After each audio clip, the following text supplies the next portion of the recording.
வணக்கம். தமிழ் ஃபுட் கார்னர்ல முள்ளங்கி தொகையல் பண்ண போறோம். இதனுடைய டேஸ்ட் ரொம்ப நல்லா இருக்கும். இது சாம்பார் சாதம், தயிர் சாதம், பருப்பு சாதம் எல்லாத்துக்குமே சைட் டிஷ்ஷா வச்சு சாப்பிட்றதுக்கு ரொம்பவே சூப்பரா இருக்கும். இப்போ எப்படி பண்றதுன்னு பார்க்கலாம். இது வரைக்கும் தமிழ் ஃபுட் கார்னர் சேனலை சப்ஸ்கிரைப் பண்ணாதவங்க சப்ஸ்கிரைப் பண்ணிக்கங்க. 300 கிராம் முள்ளங்கியை வாஷ் பண்ணிட்டு மேல் தோலை சீவிட்டு இது மாதிரி சின்ன சின்ன பீசஸா கட் பண்ணி வச்சிருக்கேன். நீங்க இந்த மாதிரி சின்ன சின்ன பீசஸா கட் பண்ணிட்டீங்கன்னா எண்ணெயில நல்லா வதங்கி துவையலோட டேஸ்டும் ரொம்ப சூப்பரா இருக்கும். இந்த பேன்ல 2 டேபிள் ஸ்பூன் எண்ணெய், நல்லெண்ணெய் சேர்த்திருக்கேன். நல்லெண்ணெய் சேர்த்தே பண்ணுங்க, டேஸ்ட் ரொம்ப நல்லா இருக்கும், உடம்புக்கும் நல்லது. எண்ணெய் சூடானதும் கட் பண்ணி வச்ச முள்ளங்கியை சேர்த்துட்டு நிதானமான தீயில வச்சு இந்த முள்ளங்கியை வதக்கணும். முள்ளங்கி வதங்கி அதனுடைய கலர் மாறி வரணும், அது வரைக்கும் வதக்கிக்கலாம். 7 நிமிஷமா முள்ளங்கி வதங்கிட்டு இருக்கு. ஓரளவு வதங்கி இருக்கு. அதனுடைய கலர் லைட்டா மாறி இருக்கு. இன்னுமே கலர் மாறி வரணும், அது வரைக்கும் வதக்கிக்கலாம். இப்ப டோட்டலா 12 நிமிஷமா முள்ளங்கி வதங்கி இருக்கு. அதனுடைய கலரும் மாறி வந்திருக்கு பாருங்க. இந்த அளவுக்கு வதக்கிட்டாதான் முள்ளங்கிக்குன்னு ஒரு வாசனை இருக்கும் இல்லையா, அந்த வாசனை தெரியாம துவையலோட சுவை ரொம்ப ரொம்ப நல்லா இருக்கும். அடுத்து ஒரு மீடியம் சைஸ் வெங்காயத்தை இந்த மாதிரி கியூப்ஸா கட் பண்ணி சேர்க்கிறேன். கூடவே 1 இன்ச் அளவுள்ள இஞ்சியை தோல் சீவி இந்த மாதிரி சின்ன சின்னதா கட் பண்ணி சேர்த்துக்கங்க. இப்ப மறுபடியும் நல்லா வதக்குங்க. ஒரு 3 நிமிஷம் வதங்கட்டும். ஸ்டவ் மிதமான தீயிலேயே இருக்கட்டும். வெங்காயமும் இஞ்சியும் 3 நிமிஷம் வதங்கிடுச்சு. இதுல ஒரு பெரிய நெல்லிக்காய் அளவு புளி எடுத்திருக்கேன். அதை இந்த மாதிரி சின்ன சின்ன பீசஸ் ஆக்கி கட் பண்ணி சேர்த்துக்கலாம்.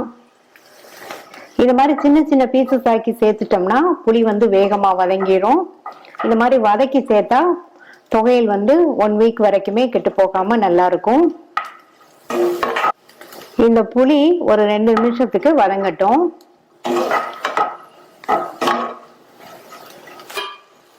இப்ப 2 நிமிஷம் ஆயிடுச்சு. புளியும் நல்லா வதங்கிடுச்சு. எல்லாத்தையும் எடுத்து தனியா வச்சுக்கலாம்.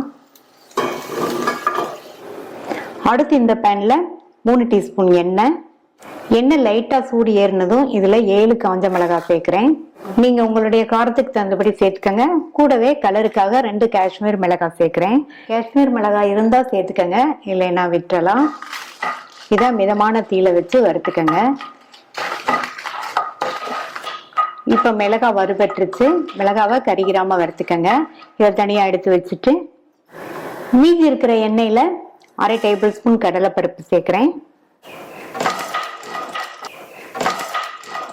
அடுத்து நம்ம கொத்தமல்லி விதை சேர்க்க போறோம். இந்த கடலைப்பருப்பு வறுபட்டு லைட்டா அதனுடைய கலர் மாறும்போது சேர்த்தா போதும்.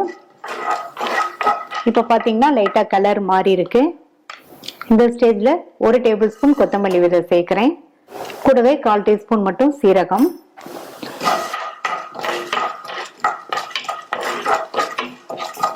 சேர்த்த கொத்தமல்லி விதை வறுபட்டு நல்ல ஒரு வாசனை வரட்டும், அது வரைக்கும் வறுத்துக்கலாம். கொத்தமல்லி விதை வறுபட்டு நல்ல ஒரு வாசனை வந்துருச்சு. கடலை பருப்புமே நல்ல பொன்னிறமா வறுபட்டுருச்சு. இதை ஏற்கனவே நம்ம வறுத்த மிளகாயோட சேர்த்து எடுத்து வச்சுக்கலாம். எல்லாமே நல்லா ஆறிடுச்சு. ஒரு ஈரமில்லாத மிக்ஸி ஜார் எடுத்துக்கங்க. இதுல நம்ம 2வதா வறுத்த மிளகாய் மல்லி பருப்பு சேர்த்துட்டு இந்த துவையலுக்கு தேவையான அளவு உப்பு சேர்க்கிறேன். இத தண்ணி எதுவும் சேர்க்காம ஃபர்ஸ்ட் கோர்ஸா இருக்கிற மாதிரி அரைச்சுக்கலாம். அடுத்து இதுல நம்ம முள்ளங்கியோட சேர்த்து வதக்கின எல்லாத்தையும் சேர்த்துக்கலாம். இதையும் சேர்த்துட்டு நல்லா லேஸ் கொரகொரப்பா அரைச்சுக்கலாம். இதுக்கு நம்ம எண்ணெய் கூட கொஞ்சம் சேர்த்து வதக்கி இருக்கிறதுனால தண்ணி தேவைப்படாது. தேவைப்பட்டா 1 ஸ்பூனோ 2 ஸ்பூனோ சூடான தண்ணி சேர்த்து அரைச்சுக்கோங்க. அப்பதான் துவையல் கெட்டு போகாம இருக்கும். அரைச்சாச்சு. நான் கொஞ்சம் கூட தண்ணி சேர்க்காம தான் அரைச்சிருக்கேன். நீங்க தேவைப்பட்டா சுடு தண்ணி சேர்த்துக்கங்க. இந்த மாதிரி லைட் கோர்ஸா இருக்கிற மாதிரி அரைச்சுக்கோங்க. இதை ரெடி பண்ணி ஃப்ரிட்ஜில் ஸ்டோர் பண்ணி வச்சுட்டோம்னா 1 வீக் வரைக்குமே நல்லா இருக்கும். தாளிப்பு போடுறதுக்கு 1/2 டேபிள் ஸ்பூன் நல்லெண்ணெய். எண்ணெய் சூடானதும் அதுல 1 டீஸ்பூன் கடுகும் 1/4 டீஸ்பூன் சீரகமும் சேர்த்துக்கோங்க. அடுத்து கறிவேப்பிலை சேர்க்கிறேன். தாளிப்பை இந்த துவையல்ல சேர்க்கிறேன்.